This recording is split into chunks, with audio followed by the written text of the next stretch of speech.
in school you have subjects that are your strong point. And maybe that's because you like the material or it's just easy for you to understand.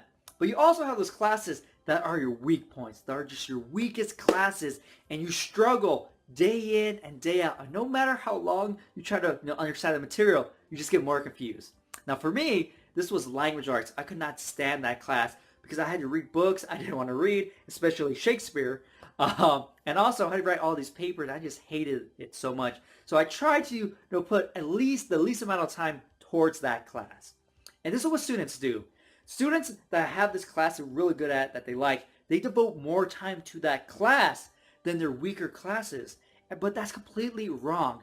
You have to switch that up. And that's what this video is about. You have to be focusing on your weaker classes because you need to be able to do well in those classes in order to get a good overall GPA, right? Because that one class that you're really good at, it can't carry your GPA. It can't carry you throughout your whole school, your whole educational career, right? It can't just carry you because you have all these other classes going on.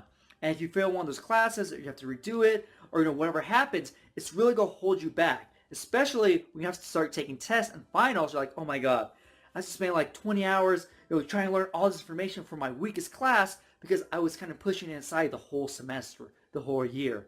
And so that's what happens. Now, I know when it comes to your weaker class, it's really frustrating, it's really boring, but that's something that you have to do. I made videos on where you could go to get help if you're stuck on a specific thing. Now, for me, what I did was I kind of, I guess, forced my way through the class. Writing, I'm like, I think this sounds good. To me, it sounds good enough. I didn't put more time into it. And it's a bad thing. You shouldn't do it. But when I wrote a paper, I would write it and done. I didn't go back and review it. So my rough draft was essentially my final draft because I didn't want to go back and review the paper I wrote.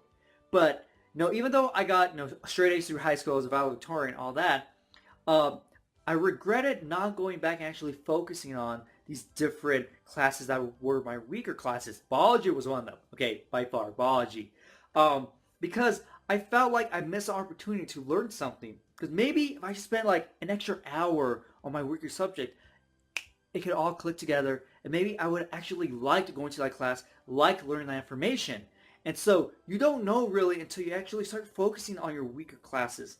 Now this idea extends beyond just school. It expands to your work, if you're running a business, things like that. So for example, if you're running a business and marketing is your weakest area, and you don't focus on that, you focus on like, I don't know, maybe it's like making videos or customer service, things like that, you're not going to get more customers. Your business isn't going to grow because marketing gets new people in, right?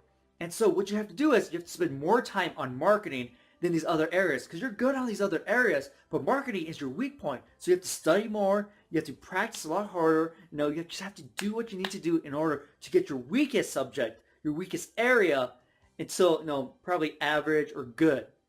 Okay, I'm not saying that your weakest area is eventually going to be your best. No, it might happen, but that's not the goal. It's just to improve in that area. And so if you never improve marketing and business, your business is pretty much going to die. And so it extends beyond school and it's something that you need to be aware of because for me, when I do memory training, my weak area is names and faces. And so, maybe you've been following the series I did about memorizing names, international names. That's my weak area. That's why I practice it. I practice to get better and better and better because yes, in a competition, my scores might be better in these different events. But that might not be enough because that one event dragged me down. But if I could get all my weaker events up, I have a better chance at just performing at a higher level. And that's something that you have to take more seriously. That if something's weak, your weak area, you shouldn't be like, oh my god, I have to do this area. I hate this area. I'm totally horrible at it. No, you have to look at it in a new light. Like, hey, it's a chance for me to learn something new, to get better, to make that weak area, a better area. Maybe hopefully one of my best areas.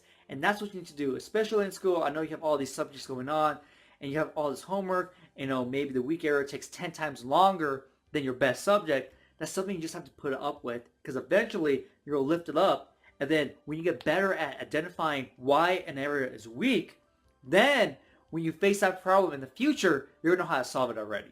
So hopefully you found this video useful. Let me know down below what's your worst subject that you had in school, or just your worst subject you hate. For me, it's probably going to be biology. I don't know why. Just biology, probably language arts.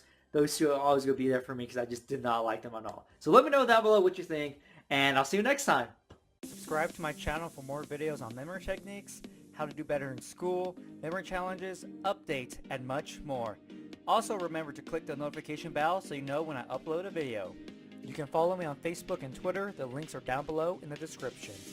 You also can check out these videos. If you want to learn all the memory techniques and learn how to apply them to all sorts of information, or if you want to start competing in memory competitions, you can check out my programs down below in the description. Look forward to my next video and get ready to get the best memory of your life.